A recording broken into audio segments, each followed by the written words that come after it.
when it comes to climate issues, I think India has gone out and made a commitment way beyond what we were required to. Remember, we are amongst the lowest per capita polluters in the world. So we are already, in a relative sense, the greenest country in the world. I know it sounds very unreal because of the kind of pollution that we see around us. But statistically, we are on a per capita basis, 130 crore people, one of the lowest polluters in the world. We are also at a very, very early stage of our economic development. Our per capita income is barely $2,500, while the developed countries of the world, America, $60,000, Japan, closer to $50,000, Europe, $40,000, China has now crossed $10,000. So those are all countries. Korea is in $35,000. All those countries are now developed countries, and they have taken a very high polluting route to that development point. So the people who were earlier resisting India making these commitments that the current government has made on climate action, the previous government, their argument was that you people have polluted the world for 100 years and have reached such high levels of development.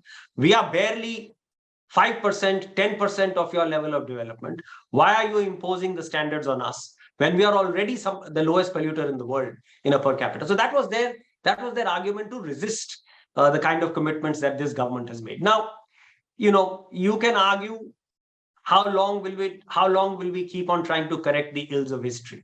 I mean, if the West took 150 years to pollute this world and get developed, are we saying that we should be allowed to take another 100 years to keep on polluting this world so that we also become developed? So I think this government took, in consultation with the global leaders, took the challenge that no, we will try and develop and also control pollution. In that sense, India has taken an evolved stand on climate change. They're all right. We will not do tit for tat. We will do our bit in becoming carbon neutral. It's a big challenge. It's a big commitment that India has made. And in line with that, some of the initiatives are initiatives which are at the cutting edge of what is happening in other parts of the world as well. For instance, green hydrogen.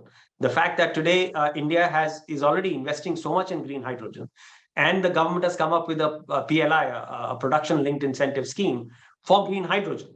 Now, green hydrogen is cutting edge anywhere in the world, even in America and even in the developed world. There's something the world is just coming to terms with. But India is already moving ahead and investing a lot in green hydrogen. In whether it comes to renewable energy, solar and wind, we are putting a lot of money behind that. I think as a percentage, I don't have the exact number, but as a percentage of the total energy that we produce, renewable energy as a percentage of that is already amongst the highest in the world that India has. So on a relative scale, we are moving forward. So, you can't argue with these investments. These are investments for the future. These are investments for the future of mankind and for India. Critics say we gave too much away.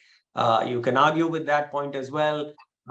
Did we give too much away, or did we accept the reality that, yes, we are late on the food chain? How can we now, ask for the same sort of concessions that the earlier polluters got? So, I mean, there are, you can argue that, but the government's chosen politically. It's their decision that they will move on and try and invest in a green agenda. They're doing it. There's never enough money for this. But the fact that some of these industries are now getting a lot of direct government subsidy and benefits. It's not, you can't say it's negative at all. And now a country of this size needs much, much more, of course. But that's a perennial problem with a country of this size and a country of these means. We are still at $2,500 per capita, not even a middle-income country. We are still a poor country or a less developed country, just going by that parameter. So yeah, I mean, it's always a challenge, but it's being, whatever good can be done is being done in this area.